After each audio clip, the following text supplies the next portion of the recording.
Phone பண்ணுது. ஆனா பயமா இருக்குண்ணே, காப்பாத்துண்ணே.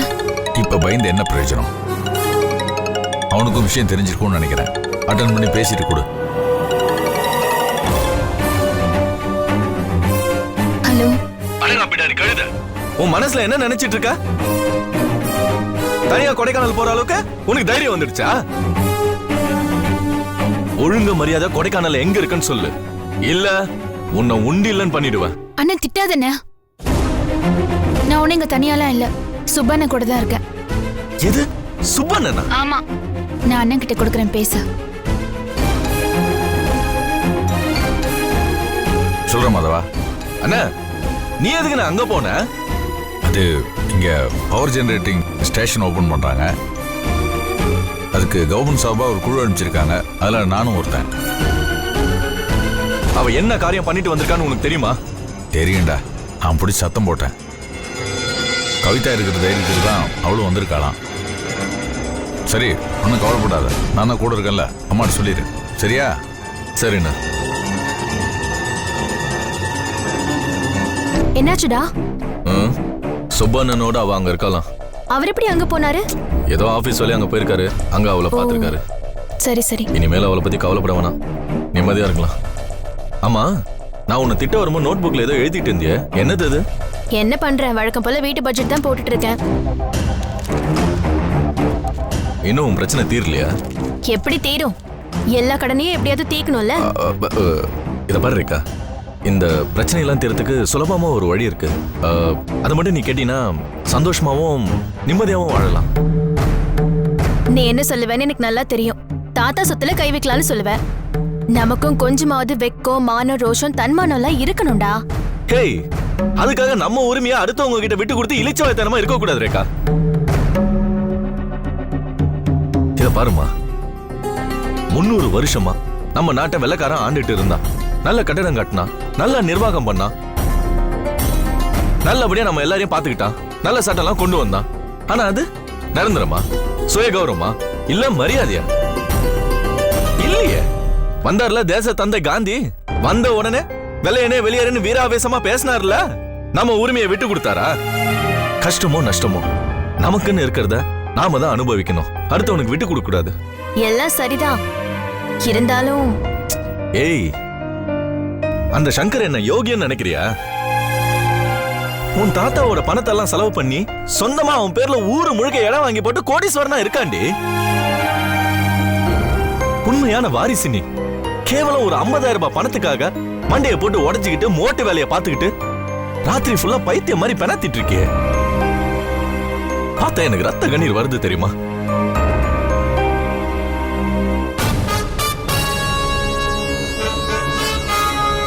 இத பாருமா ரேகா, நாளைக்கே நமக்கு ஒரு குழந்தை பிறந்துச்சுன்னா உங்க தாத்தா உன்னை வசதியா வளர்த்தா மாதிரி நாம அந்த குழந்தைய வசதியா வளர்க்க வேணாமா?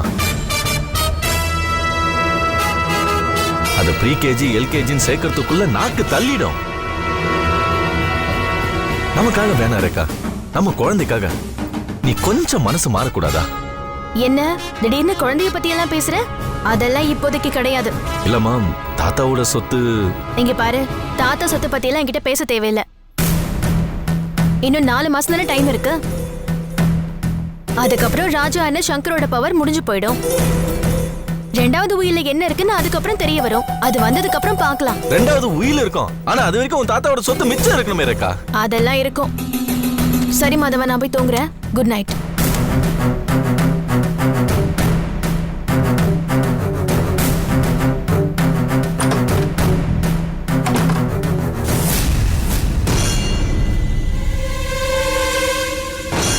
ஒரு மாசம் வீட்டு பட்ஜெட் உன்னை போட வச்சதுக்கே உன் மொழி பிதுங்குது. இதையே கண்டினியூ பண்ணி உன்னை கதற வச்சா தாத்தா சொத்தை கொண்டா கொண்டான்னு கத்த ஆரம்பிச்சிடுவ.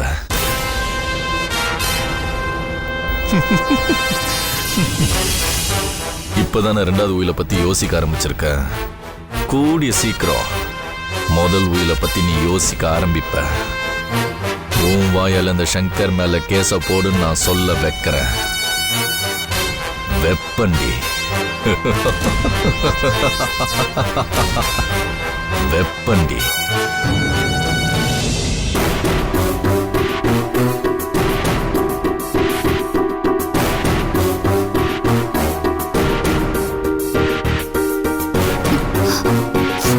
இப்ப எதுக்கு அழற? இப்ப அழுது என்ன பிரயோஜனம்? எல்லாம் உன் இஷ்டத்துக்கு முடிவு எடுக்கிற. ஒண்ணுக்கு 3 அண்ணனுங்க இருக்கும், எங்களுக்கு கேக்குறதே இல்ல. உன் இஷ்டத்துக்கு ஆட்டம் போடு. ஏங்க கொடைக்கானல் வந்ததுமே அவளை போட்டு இப்படி திட்டிட்டே இருக்கு பாரு, அவகிட்ட நான் பேசிட்டு இருக்கும், நீ குறுக்க பேசக்கூடாது. ஏன் தங்கச்சியை நான் திட்டிட்டு இருக்கிறேன். உனக்கு என்ன பண்ணல? கல்யாணத்துக்கு எல்லா ஏற்பாடும் பண்ணோம்ல. உன் ஜாதகம் சரியா நடக்கல. வேற வழி இல்லாம தான் ராஜா கல்யாணம் பண்ணிச்சோம். அந்த ராஜாவுக்கு என்ன குறைச்சல? குடிகாரனா? சீட்டாரானா?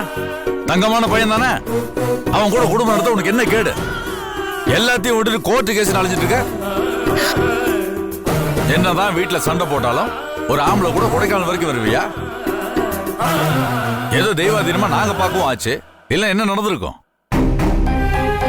ஒருவேளை ஆகாஷ் கூட தங்க வேண்டிய சிச்சுவேஷன் வந்திருந்தா தங்கியிருப்பாளா இவ?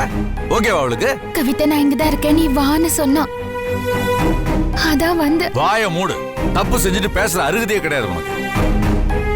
வீட்டுல எல்லாரும் ஏமாத்திட்டு இன்னொரு ஆம்பளை கூட கொடைக்கானல் வரைக்கும் வந்திருக்க. தப்பு இல்ல? துரோகம் இல்ல? உனக்கு அறிவு இல்ல? ஏங்க ஒரு நிமிஷம் இப்படி வாங்க வாங்க.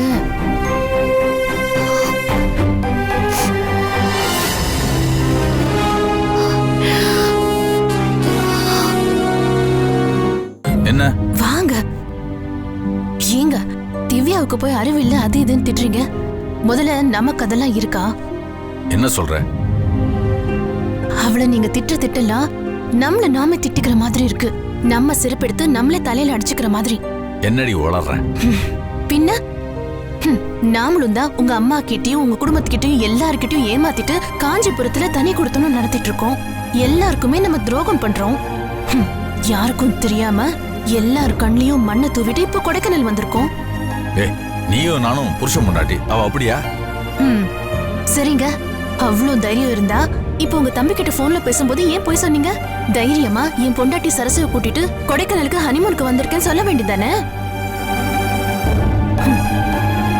இப்போ திவ்யாவை பிடிச்சு இவ்ளோ கத்துறீங்களே, நாளைக்கு அவ வீட்டுக்கு போனா உங்க மேல இருக்கிற கோவத்துல நம்ம கொடைக்கானலுக்கு ஹனிமூனுக்கு வந்த விஷயத்த உங்க அம்மா கிட்ட சொல்லிட்டா அப்போ என்ன பண்ணுவீங்க? சும்மா வாய்க்கு வந்ததெல்லாம் இஷ்டத்துக்கு பேசிட்டு இருக்காதீங்க. இங்க பாருங்க, நம்ம சங்கரை நம்பி வந்த மாதிரி அவளும் கவிதாவை நம்பி வந்துட்டா. பாவம், கொடைக்கானலுக்கு வந்து அவ ஏங்க அழுதுகிட்டே போனோம்? நம்ம கூட 2 நாள் சந்தோஷமா இருந்துட்டு போட்டுமே. இங்க பாருங்க, அதான் ஆகாஷ் கூட தங்காம அவளை பத்திரமா நம்ம கூட நம்ம கூட்டிட்டு வந்துட்டோம்ல. இங்க பாருங்க, போங்க, அவ அழுதுகிட்டு இருக்கா. அவளை போய் சமாதானப்படுத்துங்க. போங்க.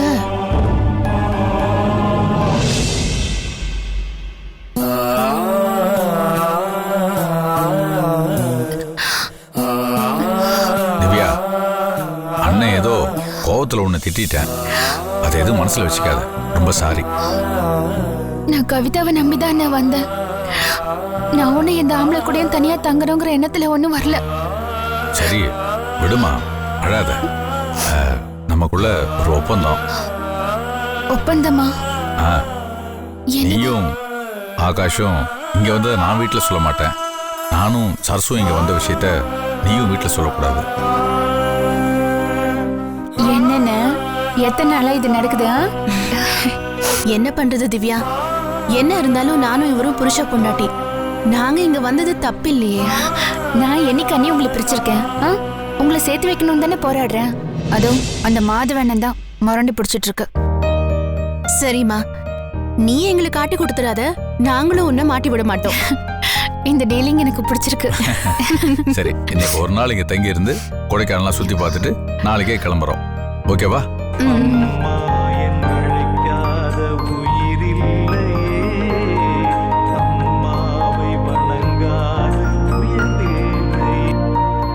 ஹலோ சூப்பர் சார், எனக்கு காப்பாத்துங்க சார். என்னப்பா, என்ன பிரச்சனை? சார், என் உயிர் போற பிரச்சனை சார். எனக்கு காப்பாத்துங்க சார், ப்ளீஸ் சார். உடனே நான் தங்கி இருக்க ஹோட்டலுக்கு வாங்க சார். நீ எந்த ஹோட்டல்ல தங்கி இருக்கன்னு எனக்கு எப்படி தெரியும்? என்ன திடீர்னு? ஐயோ, பேசுறதுக்கு நேரம் இல்ல சார். சார், என் உயிரே போயிட்டு இருக்கு சார். கொஞ்சம் சீக்கிரம் வாங்க சார். நீ எந்த ஹோட்டல்ல தங்கி இருக்க? Sir golden view palace sir. Sir கொஞ்சம் சீக்கிரம் வாங்க சார். அதே ஹோட்டல்ல தான் நாங்களும் தங்கி இருக்கோம். எங்க இருக்கு நீ?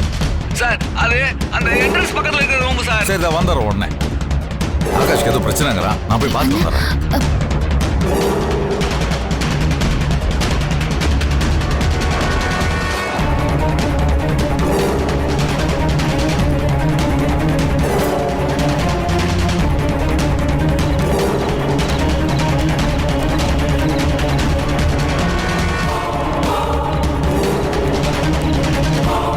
ஆகாஷ்,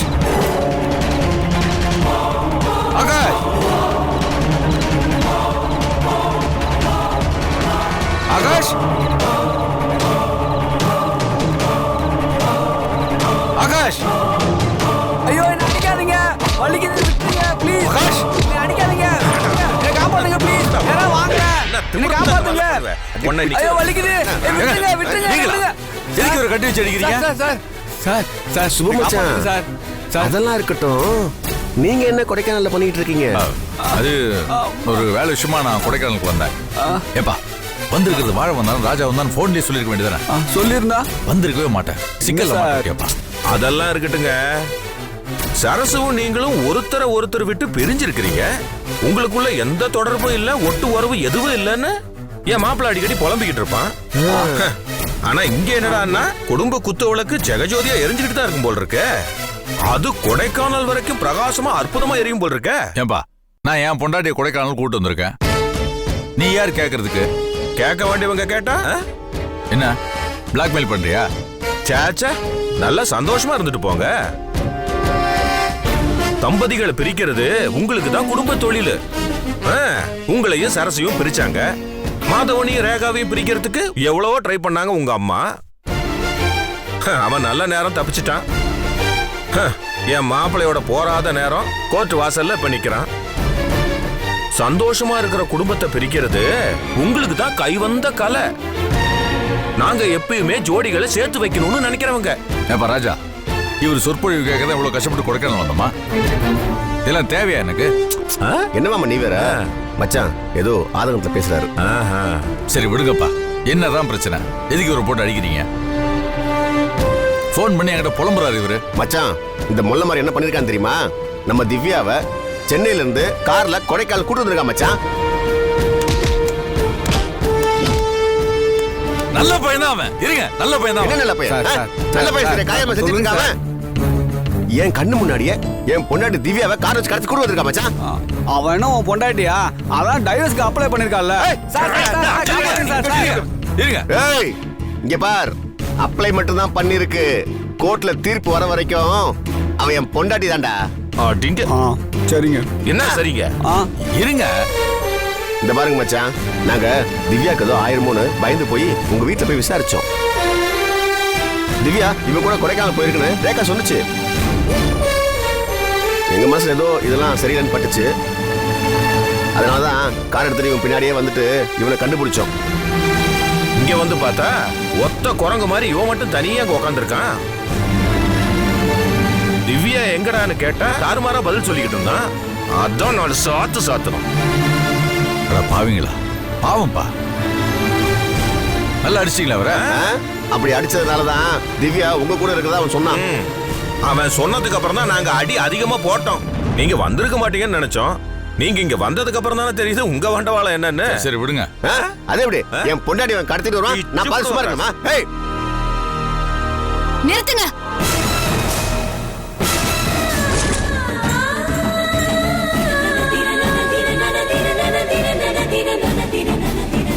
திவ்யா திவ்யா அடிக்கிறாங்க. திவ்யா இங்க என்ன நடக்குது? ஏன் இவரை அடிச்சிட்டு இருக்கீங்க? நல்ல நேரத்துல வந்த திவ்யா, என்ன காப்பாத்து திவ்யா. நீ எதுக்குமா இங்க வந்த? ஏதோ தப்பு நடக்குதுன்னு எனக்கு தோணுச்சு, அதான் வந்தேன். என்னென்ன நீ? இவங்க தான் அடிச்சிட்டு இருக்காங்க, நீயும் பாத்துட்டு நிக்கிற. என்ன பேச்சு பேசுற நீ? அவன் உன்னை கடத்திட்டு வந்திருக்கான். கடத்திட்டு வந்தாங்களா? யார் சொன்னா? உங்க முன்னாடி தானே நேத்து கார்ல ஏறி வந்த. அப்புறம் எப்படி அது கடத்தினதா ஆகும்? இல்ல, உன்னை ஏதோ பேசி கீசி உன்னை கடத்திட்டு வந்துட்டானோன்னு நாங்க. சரி, என்ன கடத்தினதாவே வச்சுக்கலாம். நான் எப்படி போனா உங்களுக்கு என்ன கவலை? உங்களுக்கு என்ன அக்கறை? நாம தான் பெரிய போறோம்ல. தவறுமா, அப்படிலாம் பேசக்கூடாது, ரொம்ப தப்பு. நீ சும்மா இருன, உனக்கு எதுவும் தெரியாது. என்னம்மா பேச்சு பேசிக்கிட்டு இருக்க நீ? யாருமா இந்த ஆகாஷ்? ஒரு பிஸ்கோத்து பையன் நேத்து வந்தவன். இவனுக்காக உங்க அண்ணனையும் கட்டின புருஷனையும் ஏத்து நிப்பிய நீ. உனக்கு என்னாச்சோ ஏதாச்சோ நினைச்சு நாங்க பதறி போய் கொடைக்கானல் வரைக்கும் வந்திருக்கிறோம். எதுக்கு வந்தீங்க நீங்க இங்க? எதுக்கு வந்திருக்கீங்க? சும்மா வந்தீங்களா? என் மேல சந்தேகப்பட்டு தானே வந்திருக்கீங்க. அம்மா நான் எப்படி போனேன் உங்களுக்கு என்ன? அப்படிலாம் ஒண்ணும் விட முடியாது. நான் கட்டின தாலி இன்னும் கழுத்து தொங்கிட்டு இருக்கு. நமக்கு இன்னும் விவாகரத்து ஆகல. இன்னும் நீ என் பொண்டாட்டி தான். என்ன மாப்பிள்ள சொல்லிக்கிட்டு பேசாம சப்புன்னு 4 அரை விட்டு நீ தான் அவ புருஷன் நிரூபி. அதெல்லாம் மறந்து போச்சு போல் இருக்கு அவளுக்கு. ஏன்பா நீ ஏன்பா தூண்டி விடுற? இப்ப கொஞ்ச நேரத்துக்கு முன்னால சொன்னீங்களே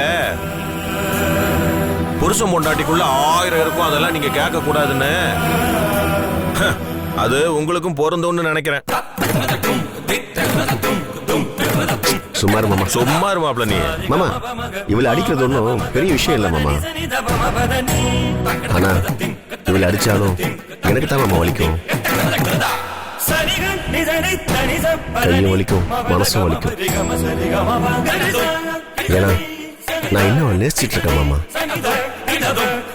அதனால போனா போதுன்னு மன்னிச்சு விட்டேன். அதுக்கப்புறம் இவங்க 2 பேரும் ஊட்டிக்கு சேர்ந்துக்கிட்டு போவாங்க. அங்க போய் வச்சுக்கலான்ற நீ என்ன இருந்தாலும் உனக்கு கொழுப்பு அதிகமாமா. ஏன்பா பிரச்சனையை முடிங்கப்பா. அண்ணா நான் இவரோட ஆபீஸ்ல வேலைக்கு சேர்ந்திருக்கேன் அண்ணா. ப்ராஜெக்ட் விஷயமா தான் நாங்க இங்க வந்தோம். அதுவும் கவிதா இங்க இருக்கேன்னு சொன்னதுனாலதான் தைரியமா இவ்வளவு தூரம் இவர் கூட வந்தேன். இவர் கூட தங்குறதுக்கு இல்லைன்னு அத இந்த மரமண்டைங்களுக்கு நல்ல புரியவை. தயவு செஞ்சு என் வழியில வர வேண்டான்னு சொல்லுன்னு. இல்ல நடக்கிறதே வேற. கேட்டுக்கிட்டீங்கல்ல? பிரச்சனை பண்ணாதீங்க இனிமேல். ஆடா இவ என்ன எவ்வளவு திட்டாலும் கவலை இல்லை மச்சான். அவளுக்கு எந்த ஆபத்தும் வந்துடக்கூடாது. அந்த அக்கறையில தான் நானே இங்க வந்தேன். இந்த பார் திவ்யா, இனிமேல் நான் உன் வழியில வரமாட்டேன். ஏய் ஏதோ ஒரு ஆபத்துல போய் நீ மாட்டிக்க போற, அப்போ நான் தான் அங்க வரணும். சரி சரசங்க தனியா இருக்கா, நான் கிளம்புறோம். ஆமா நீங்க எங்க தங்க போறீங்க? இதுக்கு மேல எங்க போறது? இங்க அப்படியே ராஜகுமாரனோட தங்கிட வேண்டியதுதான். ஏன்னா நைட்டெல்லாம் இவனை கொஞ்சம் கவனிக்க வேண்டியிருக்கு. ஐயோ திவ்யா என்ன காப்பா திவ்யா. அச்சோ இவங்க என்ன காலையில வரைக்கும் உயிரோட வச்சிருக்க மாட்டாங்க. இத பாருங்க, இதுக்கு மேல இவர் மேல ஒரு துரும்பு பட்டுச்சு நான் சும்மா இருக்க மாட்டேன். திவ்யா அதெல்லாம் எதுவும் நடக்காது, நீ தைரியமா போ. நான் ஒண்ணும் பண்ண மாட்டேன். நான் நம்ப மாட்டேன். ராஜா அடிக்கூடாது. என்ன மச்சான் நீங்களும் அடிக்கூடாதுன்னு சொல்லிட்டேன்ல, விட்டு சொல்லிட்டோம்ல போங்க. சரிப்பா நான் கிளம்புறேன். வாமா. ஆகாஷ் ஏதாவது பிரச்சனைனா உடனே ஃபோன் பண்ணுங்க. சரி தைரியமா இரு. வாமா.